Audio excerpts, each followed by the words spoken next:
Native American tribe prepares protests and thinks about suing Biden administration for crackdown on oil leasing. In response to the Biden administration's oil leasing ban that negatively affects Navajo inhabitants, the president of the Navajo Nation informed Fox News Digital that he has instructed the tribe's attorney general to consider legal options. President of the Navajo Nation, a federally recognized tribe in the southwest of the United States, Boone, said that in response to Interior Secretary Deb Haaland's recent directive, the Navajo Justice Department was considering pursuing litigation. He also announced that he would be protesting her upcoming visit to the reservation on Sunday. Haaland this week enacted a 20-year restriction on mineral, oil, and gas leasing within 10 miles of the Chaco Culture National Historical Park in northwest New Mexico, a move that was vehemently opposed by the Navajo tribes there. To totally disregard those local communities, it's unfair, Nigren told Fox News Digital in an interview Saturday.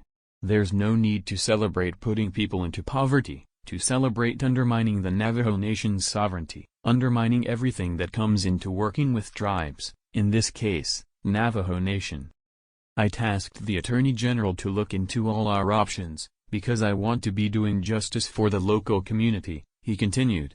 As president, I've already told my Attorney General to look into all the options. So, we're going to be moving forward with that as well. Native American leaders rebuke Biden admin over oil leasing ban, undermines our sovereignty. Navajo Nation President Boone criticized Interior Secretary Deb Haaland for moving forward with an oil leasing ban on Navajo lands. Navajo Nation, Tom Williams/CQ roll call via Getty Images. Nigren and other Navajo leaders, in addition to locals, have argued that the Department of the Interior's DOI action banning leasing will harm low-income Navajo citizens who depend on revenue from leasing their allotments within 10 miles of Chaco Canyon mainly to fossil fuel companies. The allotments date back to the 1900s, when the federal government awarded them to Navajo citizens as a consolation when the tribe's territory was downsized. Since I've entered the legislative body for my Navajo people, I've listened to a lot of constituents out in the area and, it's just emotional distress, psychologically as well, that they've talked about this. It really disturbs me to know how much more of a hardship that these folks are going to be experiencing out there, Brenda Jesus, who chairs the Navajo Nation Council's Resources and Development Committee, told Fox News Digital earlier this week. Republicans raise ethics concerns over Biden cabinet official WHO-ordered oil leasing ban. Jesus led a delegation of Navajo tribal leaders who met with lawmakers on Capitol Hill this week, making their case against the DOI's ban. Representative Harriet Hageman, Republican Wyoming, who chairs a House panel on Indian affairs, said the action represented a taking of tribal lands and vowed congressional action following her meeting with the delegation. Overall, there are currently 53 Indian allotments located in the 10-mile buffer zone around Chaco Canyon, generating $6.2 million per year in royalties for an estimated 5,462 allottees, according to Navajo Nation data. In addition, there are 418 unleased allotments in the zone that are associated with 16,615 allottees.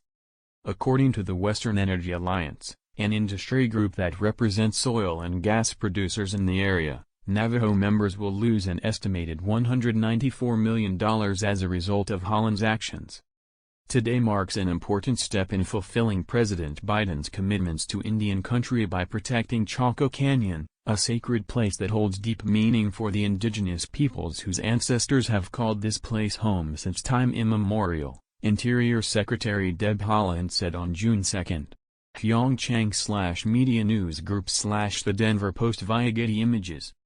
You can't pound your chest on going after people in poverty, Nigren told Fox News Digital. I don't know who would want to celebrate that.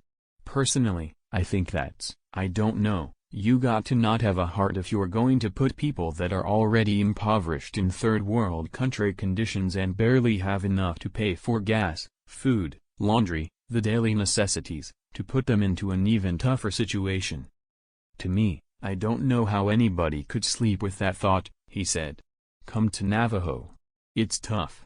Everybody's struggling, everybody's trying to make a dollar, literally.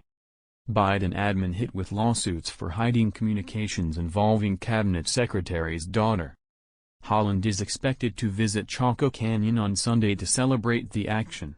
Nigrin said that Navajo citizens are planning to peacefully protest the event and that he has even faced calls to block the Interior Secretary's access to Navajo roads. "You shouldn't celebrate beating up people in poverty," Nigrin said. An archaeological site is photographed at the Chaco Culture National Historical Park on August 28, 2021. AP photo/C. File. Nigrin also noted that the Biden administration failed to offer any economic proposal to account for the income losses the Chaco land withdrawal would create for Navajo allottees. In addition, Nigrin criticized Holland for not properly consulting the Navajo Nation and the communities near Chaco Canyon that would be most impacted by the action. The tribe previously endorsed a 5-mile buffer zone to protect the site while ensuring future drilling on oil-rich allotments, but has said that Holland never considered the compromise. Click here to get the Fox News app. For her to go all over the country and the world to talk about tribal sovereignty and tribal communities and this and that. But then when it comes down to it, to put tribal sovereignty into question. Actions speak louder than words, in my opinion, he said. While DOI stated Friday that the action won't impact existing leases or production on them, opponents of the 10-mile buffer zone said it would indirectly make Indian-owned allotments worthless. Because drilling on the Navajo allotments requires horizontal crossings that pass through federal land impacted by the ban, the action effectively ends all drilling in the area, they argued.